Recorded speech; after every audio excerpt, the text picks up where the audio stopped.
service team. At pag naman natin ang service team. Hindi po madali mag-organize na events lang po ay ilang beses talaga sila nag-meeting para lang maging possible po ng NEPI dito. Muli, magandang umaga mga kapatid dito po at ako ay natutuwa na makita po kayo. Siguro sa sandali ito, magsusurvey lang muna ako. Sino po ba dito yung mga pag-asawa o ikinasal na for 1 to 10 years? Taas lang po ang kamay. Isa na ang 1 to 10 years, dalawa. Huwag kayo mahina, 4. Yung 11 to 20 years, kakasal. Okay. Marami din. 21 to 30 years. 31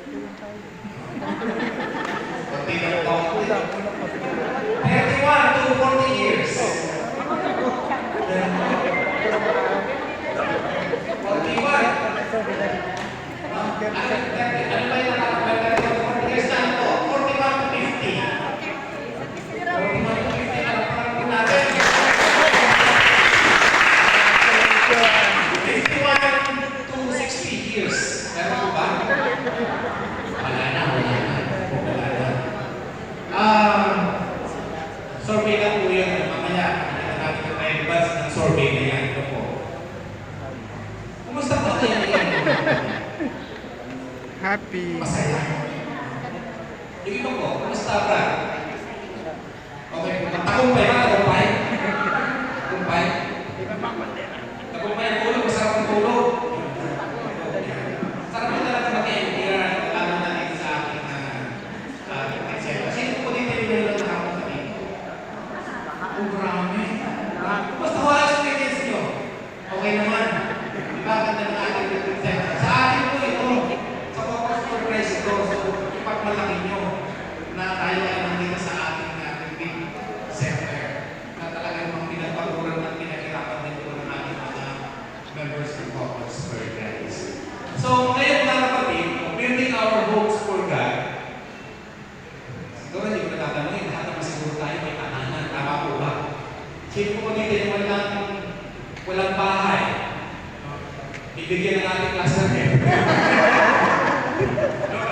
Lahat naman siguro dito may tahanan. Amen po ba? Amen. May pangalan siguro ng lugar, iba-iba ng laki, iba-iba ng ano. Pero mamaya, itong usapan natin mga kapatid, na building our homes for God, malalaman natin ano po talaga yung tunay na tahanan gusto ng ating Panginoon para sa atin. Ano po? Alam niyo yung NPR, ito yung mga memorable experience na siguro after several years, hindi niyo maalala yung mga talk eh. Ano po ba yung, natatayo po ba yung mga talk? No? Ano po yung talk number 1?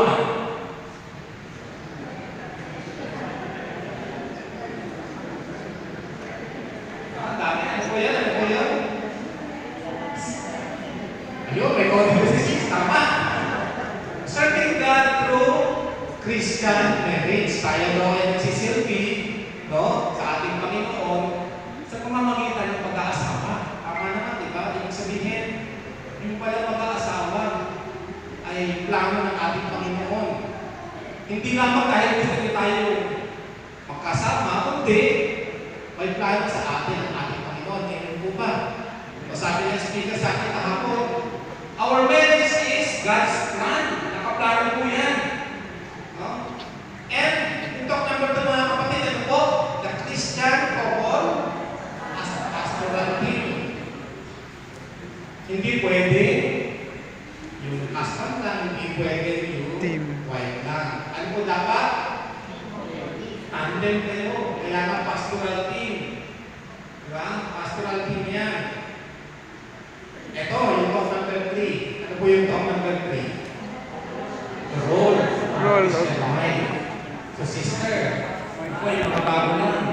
Alam mo na po ba yung role ng Christian wife? Alam mo na po ba? No? Hindi ko na alam na highlight kung ating speaker kahapon yung Corinthians. Diba? Namin yung Corinthians chapter 5 chapter 7 verse 3 to 5. As a Christian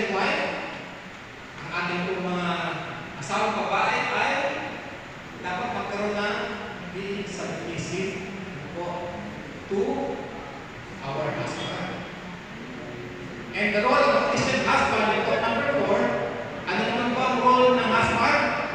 Siya ang haligi ng tahanan. At nalaman natin mga kapatid, dito number 10, Lead, diba? provide, and protect. Yung ating mga katawan, hindi na natin pagkakakinan. The wife's body, sino pa may authority na dyan? Kanino na pagkaani niya? Sa husband. Kaya nga hindi pwede. Kung hindi. Biglang may naglato. Hindi pwede kung hindi. At sabi ko sa Corinthians, emphasize na kahapon. Sa Corinthians 7, verse 3 to 5, the wife should not use it.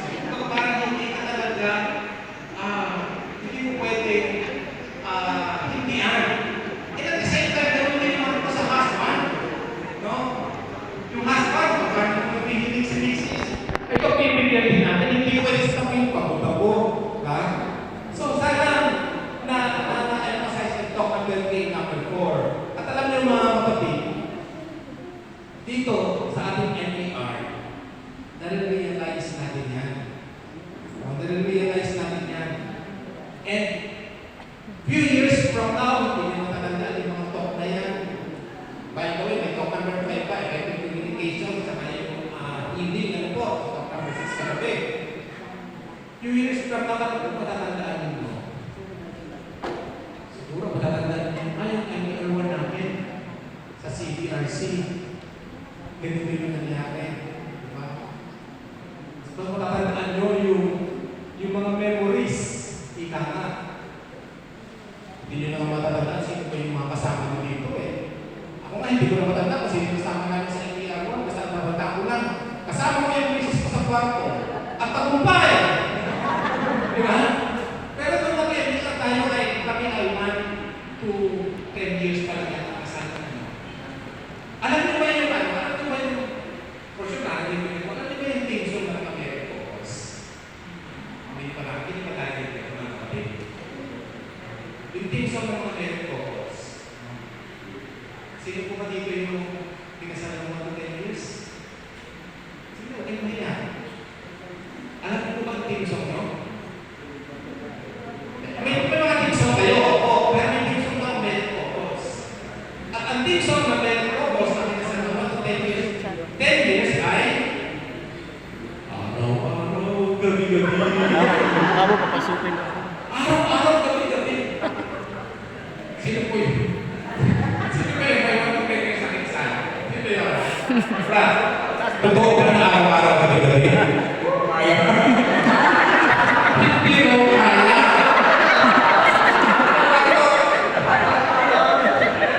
Brad, mahirang nilalaki na.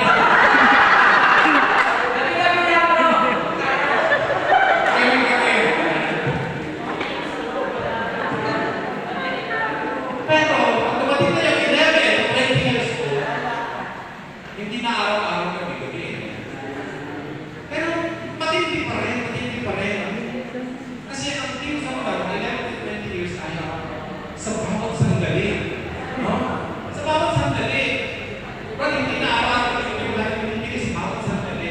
Pero, maaari na kayo after a few days. Pero, ano pa rin kung nagkadikit sa bawat sandali. No? 11 to 20 years. Hindi pa rin. 11 to 20 years, 21 to 30 years. Sino po yung 21 to 30 years? I don't know.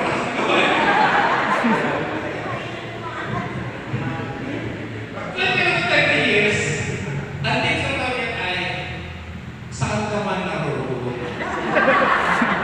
Minsan nakikita, minsan ay nandun, di ba? Nasaan na kaya yun? Ay naroon, saan ka man naroon. 21 to 30 years. Pagdating ng 31 to 40 years, Paminsan. yan, 40 years, Paminsan-minsan na lang, paminsan-minsan.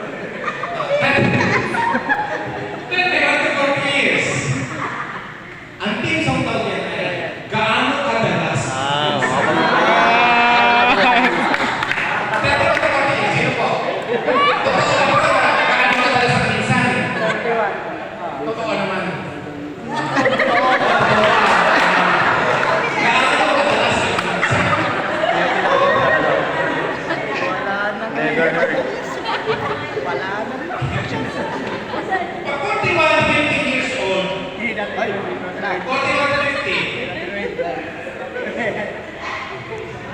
Bilis minahati ko.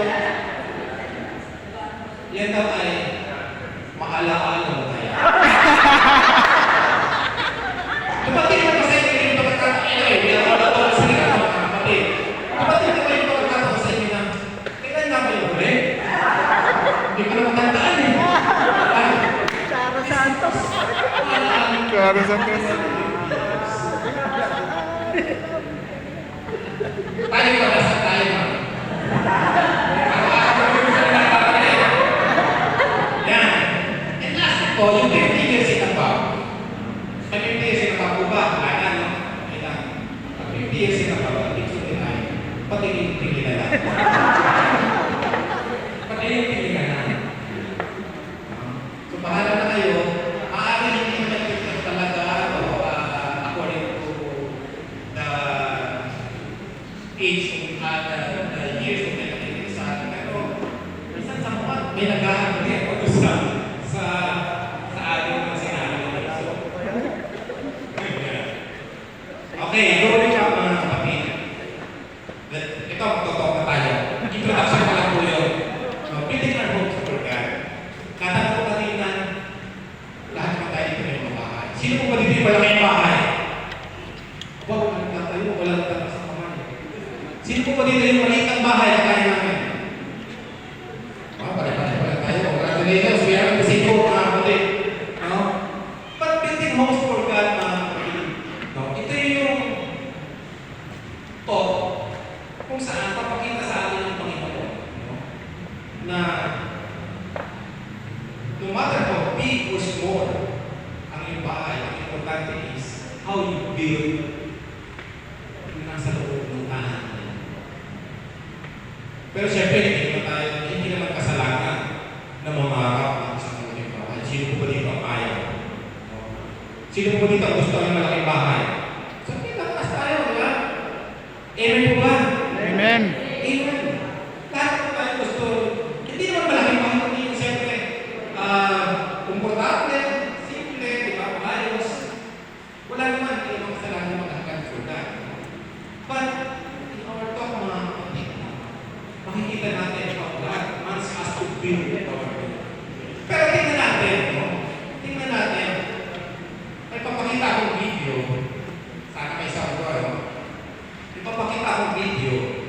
Tingnan nyo. Itong mga nakakalulang mga mansyon na to.